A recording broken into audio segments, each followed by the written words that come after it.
Maestra, ya va a empezar el programa. Ya, enciéndale, Siéntate, profe. siéntate. Sí, claro. A ver. Listo, ahí es. Vamos Siéntese, a escuchar, profe. sí. ¿Qué tal, queridos radioescuchas? Soy Leslie Mendívil y hoy daremos continuidad a nuestra sección Leamos la Ciencia. Esperamos les agrade esta lectura del año 1981 del autor Carl Hempel, titulada Demasiadas muertes postparto. Iniciamos. En 1844, en la sección primera del Hospital General de Viena, murieron tras el parto 260 mujeres, el 8.2% del total, como consecuencia de una enfermedad conocida como fiebre puerperal o fiebre posparto. En los dos siguientes años, las muertes representaron el 6.8% y el 11.4%. Cuando en 1846 Ignaz Semmelweis fue nombrado director de maternidad del hospital, quedó muy preocupado por la frecuencia de estos fallecimientos y se preguntó: ¿por qué mueren tantas mujeres después de haber dado a luz sin ningún problema? Le intrigaba especialmente el hecho de que en otra sección de maternidad del mismo hospital, la sección segunda, el porcentaje de muertes por la fiebre posparto era mucho más bajo, 2.3, 2.0 y 2.7% en los mismos años. ¿Por qué eran más frecuentes las muertes en la primera sección que en la segunda? En 1847, un colega de Semmelweis se hirió de un dedo con un escalpelo que estaba siendo utilizado en una autopsia. Murió tras una agonía en la que mostró los síntomas de la fiebre posparto. Semmelweis supuso que el escalpelo había introducido en la sangre de su colega algo procedente del cadáver, que denominó materia cadavérica. Como él y su equipo solían atender a las parturientas, después de hacer autopsias, pensó que quizá también ellas murieran como consecuencia de un envenenamiento similar de la sangre.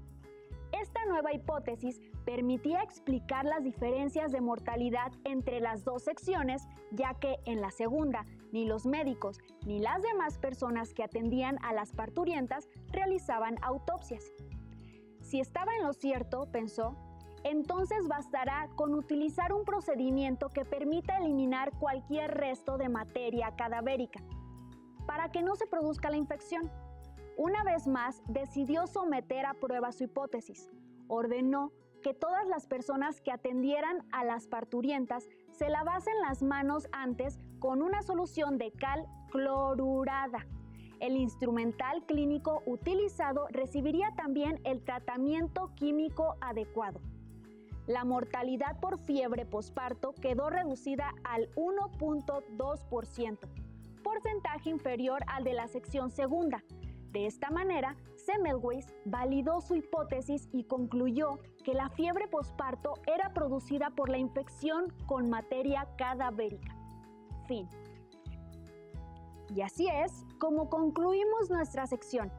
Cabe mencionar que Semmelweis no utilizó el microscopio para observar los tejidos afectados porque lo consideró irrelevante.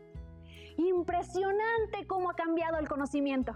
Me despido de ustedes y no olviden que los esperamos en nuestra próxima emisión aquí en su programa Bioradio, escuchando la ciencia. ¡Hasta la próxima!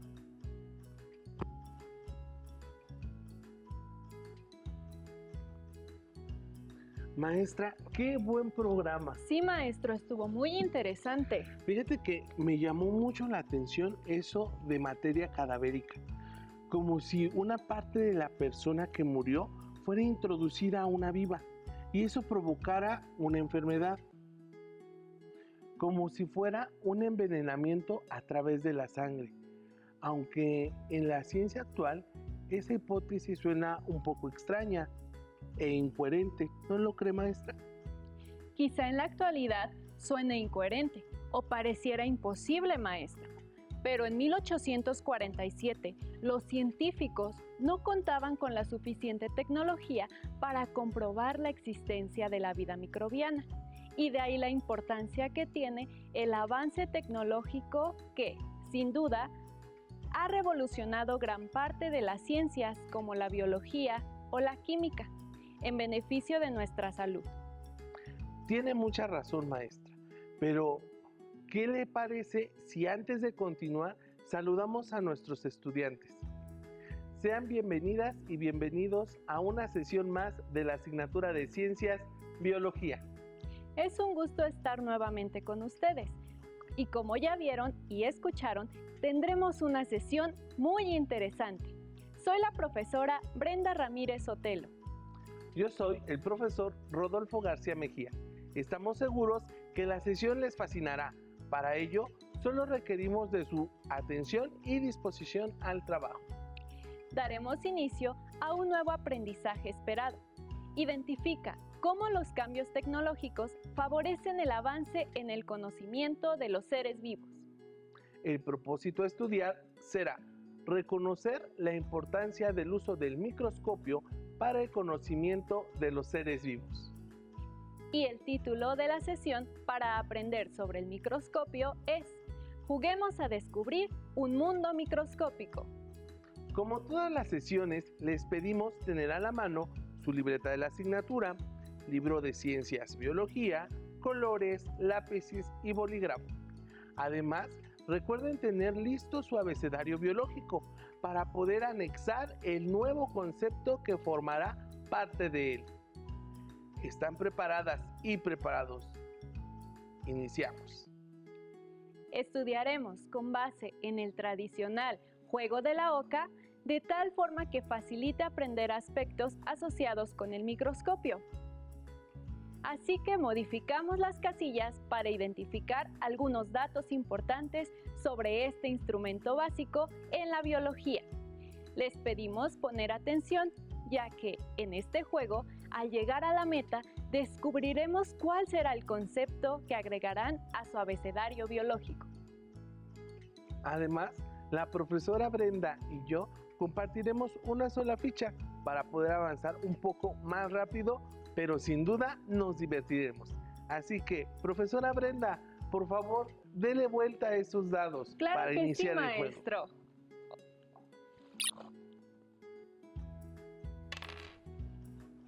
Dos. Y la casilla número 2 dice, microscopio. Bien, describamos qué es el microscopio. Dicho de esta manera, es un instrumento que permite observar objetos no perceptibles al ojo humano. Esto se logra mediante un sistema óptico compuesto por lentes que forman y amplifican la imagen del objeto que se está observando. El nombre de microscopio surge por el año de 1600 y deriva de las palabras griegas mikros, pequeño, y skopeo, observar, es decir, observar lo pequeño. Profesor Rodolfo, le toca tirar el dado. Gracias, maestra. 3. Este tiro nos lleva a la casilla número 5 que dice culturas antiguas. En dichas culturas no existía un instrumento como el microscopio, pero había una noción ya de ampliar las imágenes. Si consideramos que aproximadamente en el año 3000 antes de nuestra era por primera vez se produjo el vidrio, el lente conocido más antiguo, usado como lupa, estaba hecho de cristal de roca pulido, de 4 centímetros de ancho, y fue encontrado en la antigua Nínive, en la legendaria Mesopotamia. Se han hallado en Creta lentes biconvexos que datan entre 3000 y 1200 antes de nuestra era. Entre los años 965 y 1020, Ibn al-Hatain, también conocido como Alhazen, utilizó para sus investigaciones espejos esféricos y parabólicos. Continuemos con el juego. Es mi turno de girar el dado.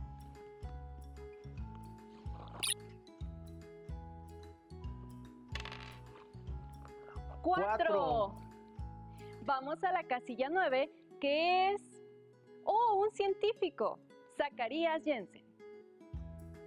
Originario de los Países Bajos, actualmente territorio de Holanda, es considerado el primero en realizar un microscopio compuesto por dos lentes. Ya que hablamos sobre la historia del microscopio, es un buen momento para comentar que existe una polémica respecto a la invención del microscopio, ya que algunos afirman que fue Galileo Galilei quien lo realizó primero. Qué bueno que lo mencionas, maestro, para aclararles a nuestros estudiantes que algunos especialistas consideran que fue el segundo. Con base en las fechas investigadas, Zacarías Jensen lo crea en 1590 y Galileo Galilei realiza su microscopio compuesto con una lente convexa y otra cóncava en 1610. Continuemos con el juego, profesor Rodolfo. Le toca girar el dado.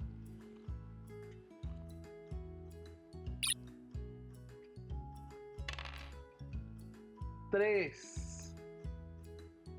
Casilla 12. Celdilla. Excelente.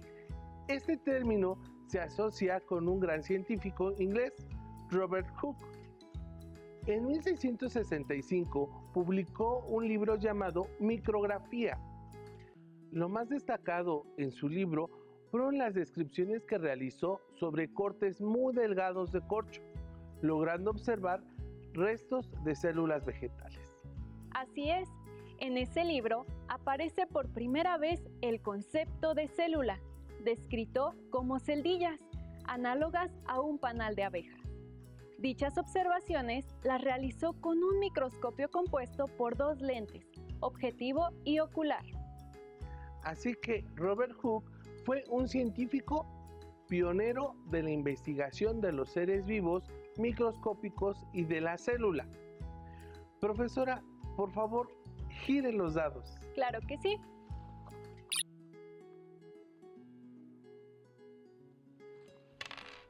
Tres.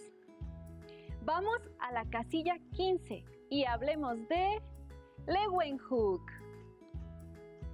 Claro que debemos mencionarlo, ya que es considerado oficialmente como el primer ser humano en observar microorganismos vivos. Anton van Leeuwenhoek nació en Delft, una provincia de los Países Bajos, actualmente territorio de Holanda. Fue un pulidor de lentes y comerciante de telas, que gracias a su interés por perfeccionar la calidad de sus telas, mejoraba la calidad de sus lentes. Y, debido a ello, logró aportar mucho al conocimiento biológico. Aunque fueron muchos los que trataron de obtener la técnica de fabricación de sus lentes, nadie sabía cómo lo realizaba. Aun cuando su preparación intelectual y de idiomas era prácticamente nula, fue aceptado en 1680 en la Royal Society, que es la sociedad científica más antigua de Europa.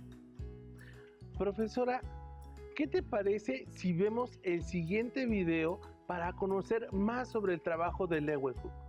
Me parece muy bien. Veámoslo. Sin embargo, no solamente son los únicos organismos que existen, las plantas o los insectos. También hay animalitos o seres más bien mucho más pequeños y microscópicos. Allí en Holanda, Leeuwenhoek inventó el microscopio.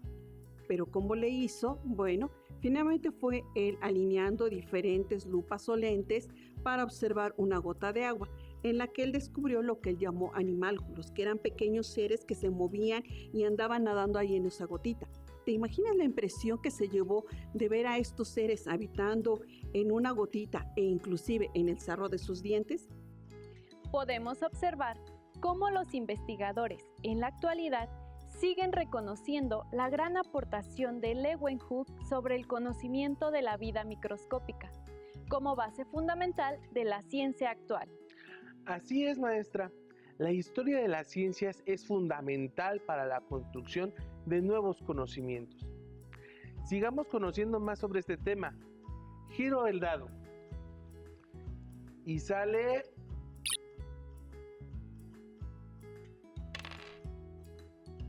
4. Vamos a la casilla 19. Hablemos de teoría celular.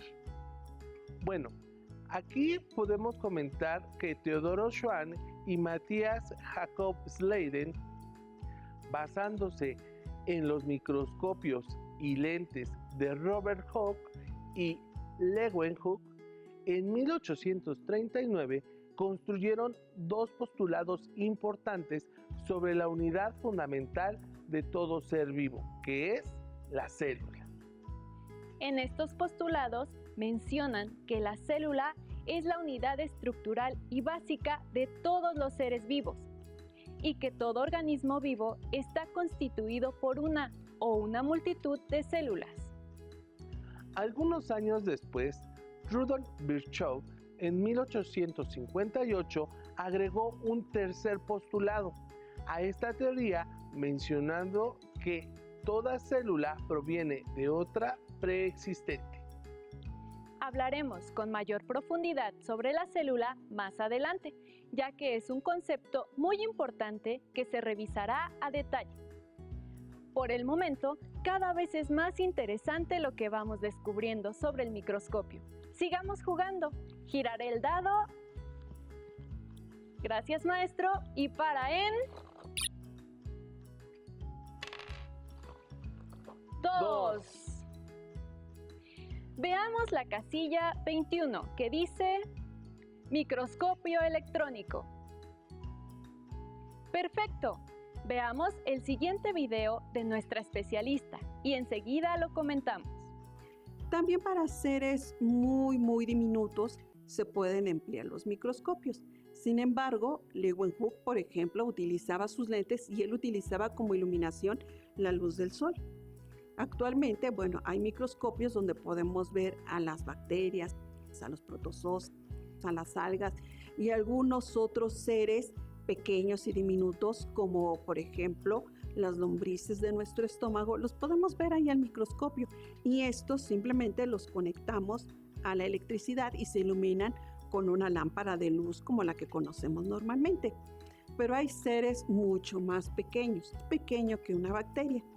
Y como lo podemos ver, con un tipo de microscopio que se denomina microscopio electrónico, y este ya no utiliza la luz, sino que utiliza un haz de electrones para que pueda observarse. ¿Te das cuenta cómo la tecnología ha evolucionado tanto que nos permite conocer a estos seres?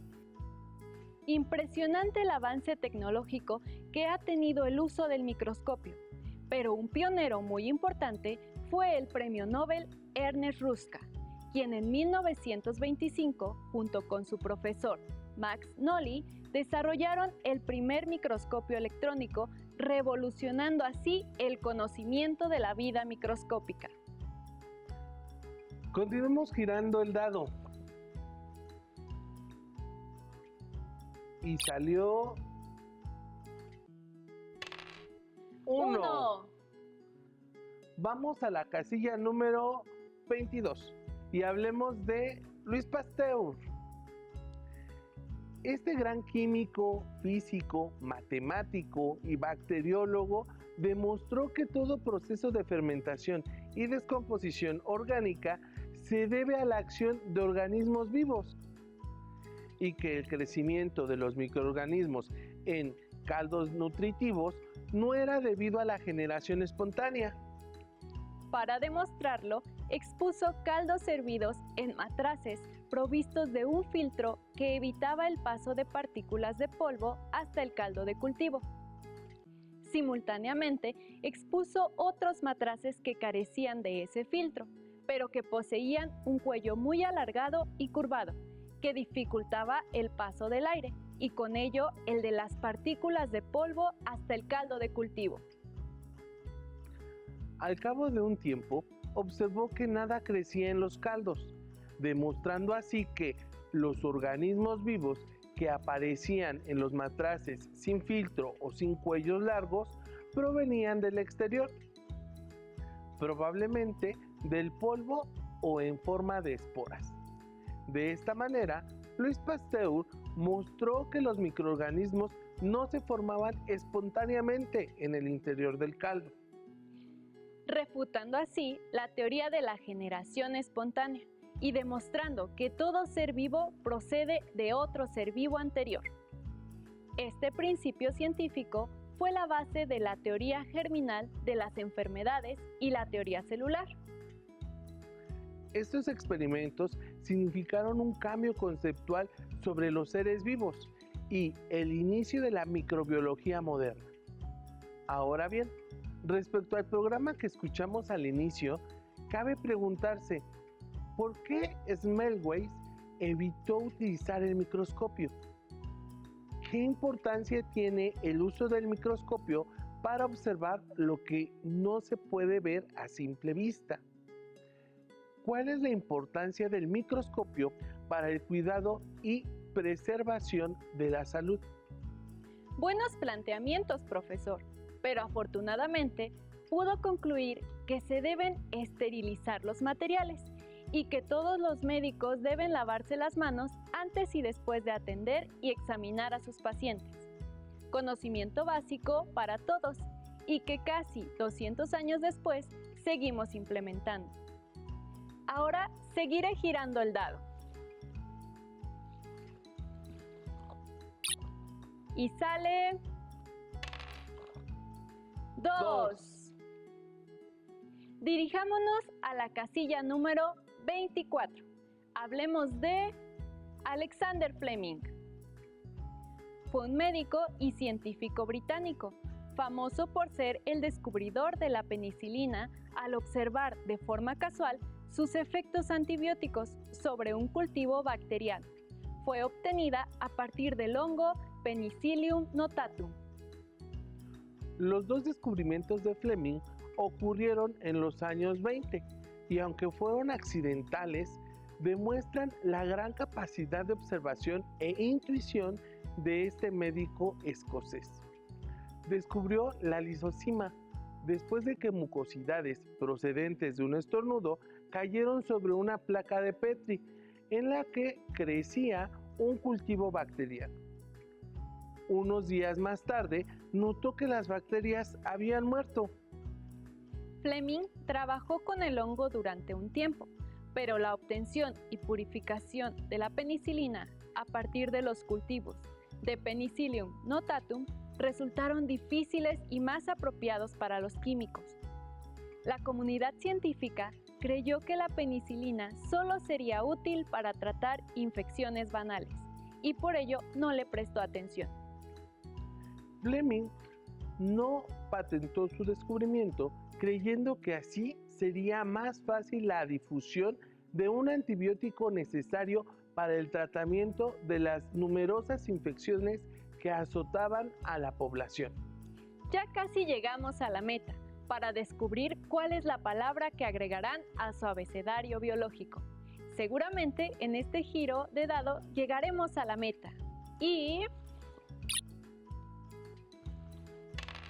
6. ¡Excelente! Llegamos a la meta.